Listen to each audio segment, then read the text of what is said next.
क्या अपडेट है? कितने जिले हैं जो अभी भी बाढ़ से प्रभावित हैं? के जिलों की बात करें तो हमारे पास इस समय 7 जिले हैं जो बाढ़ की चपेट में हैं। तटवर्ती क्षेत्रों में लोग अपने मकान तोड़ रहे हैं। सबसे ज़्यादा तबाही जो दो नदियां हैं, राप्ती और सरयू, अपने अवध क्षेत्र में भारी पड़ रही है, खासकर बहराइच, श्रावस्ती और सीतापुर। कौन से ऐसे जिले हैं जहां आपको लगता है कि राहत की सबसे ज्यादा जरूरत है? बाढ़ से बचाव को इंतजाम का इंतजार है। जो अपने तैयारी के जो 5 महीने होते हैं मानसून से पहले के, उस 5 महीनों में आश्चर्य की बात है उसका की कोई काम नहीं हुआ। बाढ़ प्रभावित क्षेत्र वहां तक वो नहीं पहुंचे, सिर्फ बाहर जाके जो प्रशासन ने मंच बनाया उस मंच पे पहुंचे, राहत सामग्री बांटी, चेक दिया, फिर वहां से निकलते गए। एक झटके में सैलाब आता है और सैलाब आता तो फिर पूरी तबाही मचाते हुए फिर निकल जाता। नमस्कार, अमर उजाला उत्तर प्रदेश देख रहे हैं आप। न्यूज रूम चर्चा में आपका स्वागत है। मैं हूं उत्कर्ष चतुर्वेदी, मेरे साथ मौजूद हैं न्यूज रूम से मेरे सहयोगी अभिषेक राज। हम दोनों आज बात करने वाले हैं उत्तर प्रदेश और खास तौर पर अवध के अलग अलग जिलों में जो इस वक्त बाढ़ और बाढ़ के बाद उपजे हालात हैं उन पर। अभिषेक जी, शुरू एक उस सवाल से करते हैं जो जिसे अपडेट कहा जा सकता है कि इस वक्त खास तौर पर अवध क्षेत्र की जो हम बात कर रहे हैं, क्या अपडेट है? कितने जिले हैं जो अभी भी बाढ़ से प्रभावित हैं? कितने लोग हैं जो इसके कारण एक तरीके से प्रभावित हो रहे हैं या कहीं और उनको शिफ्ट किया गया है? क्या आंकड़े हैं अगर जिलों की संख्या से ये बात शुरू की जाए जी तो? उत्कर्ष जी, अगर अब हम अवध की बात करें, अवध के जिलों की बात करें तो हमारे पास इस समय 7 जिले हैं जो बाढ़ की चपेट में हैं, जिसमें आपका बहराइच हो गया, श्रावस्ती, बलरामपुर, गोंडा, बलरामपुर गोंडा हो गया, बाराबंकी है, अम्बेडकर नगर है, और उसके बाद अभी हाल 2 दिन से जो स्थिति बिगड़ी है थोड़ी सी रायबरेली की, क्योंकि गंगा में अभी उफान है और आज वो चेतावनी बिंदु के पास करीब पहुंच गई है। लेकिन अच्छी अच्छी बात ये है कि इन जो अपने 7 जिले हैं उन 7 जिलों में नदी का जो उफान था वो भी घटा है, लेकिन पानी घटने के साथ अब कटान की चिंता सताने लगी। अब जो तटवर्ती क्षेत्र है वहाँ पे खेतों में कटान हो रही है, मकान लगातार कट रहे हैं। कल ही बहराइच से जो खबर आई हमारे पास कि लगभग तटवर्ती क्षेत्रों में 11 मकान कट गए, जिनमें कच्चे और पक्के भी थे। इसी डर से तटवर्ती क्षेत्रों में लोग अपने मकान तोड़ रहे हैं। जो अपने वहाँ जो तबाही, सबसे ज़्यादा तबाही जो 2 नदियाँ हैं, राप्ती और सरयू, जिसे बहराइच और श्रावस्ती की तरफ घाघरा के नाम से जाना जाता है।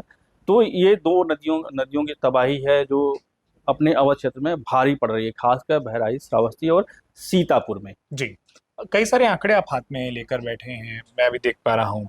अगर हम इस बात पर भी थोड़ा सा प्रकाश डालें कि अब जो हालात हैं उसके बाद प्रशासन किस तरीके से कार्रवाई कर रहा है, कौन से ऐसे जिले हैं, जैसा आपने कहा कि आपने 2 नदियों का जिक्र किया जो सबसे ज्यादा नुकसान पहुंचा रही हैं, कौन से ऐसे जिले हैं जहां आपको लगता है कि राहत की सबसे ज्यादा जरूरत है, जहां पर दिक्कत जमीन पर दिख रही है, या आपको लग रहा है कि नहीं ठीक है, जो असर होना था वो बाढ़ का असर हो रहा है, लेकिन जो तैयारी थी वो भी मुकम्मल थी और तैयारी का असर ये है कि लोगों को राहत फौरन मिल रही है? वो जमीन की स्थिति क्या है? जी उत्कर्ष जी, थोड़ा सा आपकी जो बात थी कि यह राहत मुकम्मल था और लोगों को फौरी राहत मिली, इससे थोड़ा सा मैं इतर जाऊंगा क्योंकि ग्राउंड रियलिटी जो है इससे इतर है। हाँ, वही हम जानना जी, चाहते हैं। भले ही शासन प्रशासन की जो भी बातें हुई कि हमने व्यवस्था करी है या राहत पहुंचाई जा रही है, लेकिन जो बाढ़ की स्थिति अगर देखें, बहराइच, श्रावस्ती और बलरामपुर गोंडा को देखें तो शुरुआत में अपने पास तैयारी के दावे तो खूब हुए, बाकायदे काम को भी दिखाया गया, लेकिन जो अपने तैयारी के जो 5 महीने होते हैं मानसून से पहले के, उस 5 महीनों में आश्चर्य की बात है उसका की कोई काम नहीं हुआ। सिर्फ जगह चिन्हित की गई थी। जब बाढ़ आने को हुई, अभी जून है, अगस्त है, तो जून और जुलाई लास्ट से थोड़ी बहुत सक्रियता बढ़ी, जुलाई से ही बारिश शुरू हो जाती है, मध्य जुलाई से। और तो हालत ये है कि जो अपने संवेदनशील तटबंध या बंदे थे तो वहां के रैनकट और रैट होल तक भी नहीं भरे गए थे, और जो पिछले कटान के जो स्थल थे वो जस के तस पड़े हुए थे। इसके लिए हम लोगों ने लगातार अभियान भी चलाया लगभग 2.5 महीने कि बाढ़ से बचाव को इंतजाम का इंतजार। उसके बाद मुख्यमंत्री कार्यालय ने संज्ञान लिया, केंद्रीय मंत्रिमंडल ने भी इसमें कुछ इंटरप्ट किया, बाकी अपने वहाँ के जो जनप्रतिनिधि हैं वो भी गए, और स्वतंत्र देव सिंह भी गए जो जिनके पास इस समय मंत्रालय है। तो उसके बाद अब जाके जो सबसे सर्वाधिक जो प्रभावित अपना जिला है बहराइच और श्रावस्ती, वहाँ पे भी उन्होंने जाके पूरी स्थिति देखी, लेकिन स्थिति का आलम ये है कि जो बाढ़ प्रभावित क्षेत्र है वहां तक वो नहीं पहुंचे, सिर्फ बाहर जाके जो प्रशासन ने मंच बनाया उस मंच पे पहुंचे, राहत सामग्री बांटी, चेक दिया, फिर वहां से निकलते गए। तो अभी जो इस समय मूलभूत जरूरत है स्वास्थ्य की, बाढ़ प्रभावित जिले में हैं। जो बाढ़ प्रभावित क्षेत्र के जो बच्चे हैं उनकी पढ़ाई बाधित है, पशुओं के चारे की दिक्कत है, ठीक बात। और आम आदमी के राशन खाने पानी की दिक्कत है।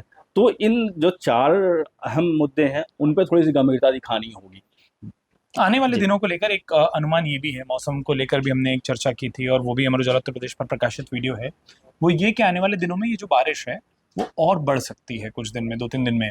ऐसे में एक तो आप बता रहे हैं कि ग्राउंड रियलिटी क्या है, बारिश बढ़ सकती है वो।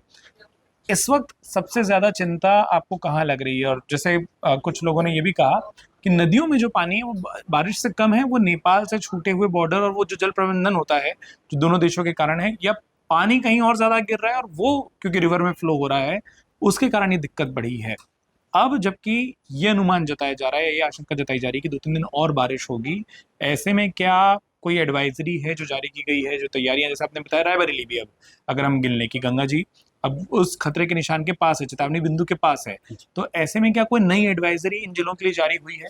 नहीं, अभी उत्कर्ष जी, अभी इन जिलों के लिए नई एडवाइस जारी नहीं हुई है। और जहाँ तक नेपाल के पानी का असर है, तो नेपाल के पानी का असर अपने वहाँ 3 जिलों पे पड़ता है, खासकर बहराइच हुआ, श्रावस्ती और बलरामपुर। बलरामपुर की स्थिति थोड़ी सी विकट है और अलग हटके है, क्योंकि वहाँ पे नदी का प्रभाव तो पड़ता है, लेकिन वहाँ पे लगभग 12 पहाड़ी नाले हैं जिनका प्रभाव भी पड़ता है। जो नेपाल में बारिश हुई तो एक भर से जाते हैं और वो, जी, हाँ, एक झटके में सैलाब आता है, और सैलाब आता है तो फिर पूरी तबाही मचाते हुए फिर निकल जाता है। लेकिन ये इसका असर 2 घंटे, 3 घंटे, 5 घंटे रहता है, लेकिन उसके बाद स्थिति सामान्य होने लगती है। लेकिन नुकसान होता है, नुकसान से आप इनकार नहीं कर सकते, बड़ा नुकसान होता है।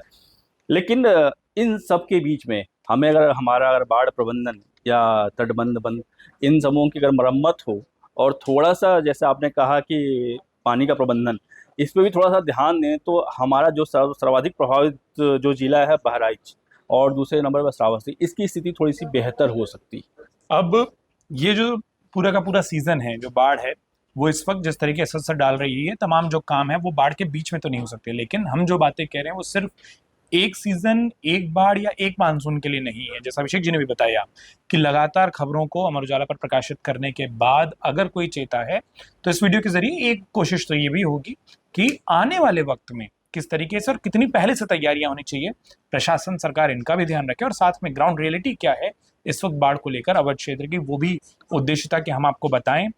आने वाले दिनों में जो मौसम को लेकर पूर्वानुमान जताया गया है, उसके बाद जिलों पर, जमीन पर क्या इम्पैक्ट आता है, एक बार फिर अभिषेक जी को जोड़ेंगे और इस तरीके से न्यूज़ रूम चर्चा हम आपके बीच लेकर आएंगे।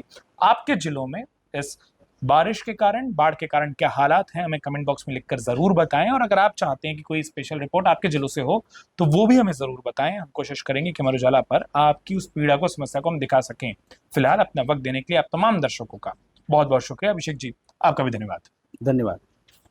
अगर आप ये वीडियो YouTube पर देख रहे हैं तो हमारे चैनल को सब्सक्राइब करें और बेल आइकन को दबाना ना भूलें। अगर आप Facebook पर ये वीडियो देख रहे हैं तो हमारे पेज को लाइक करें।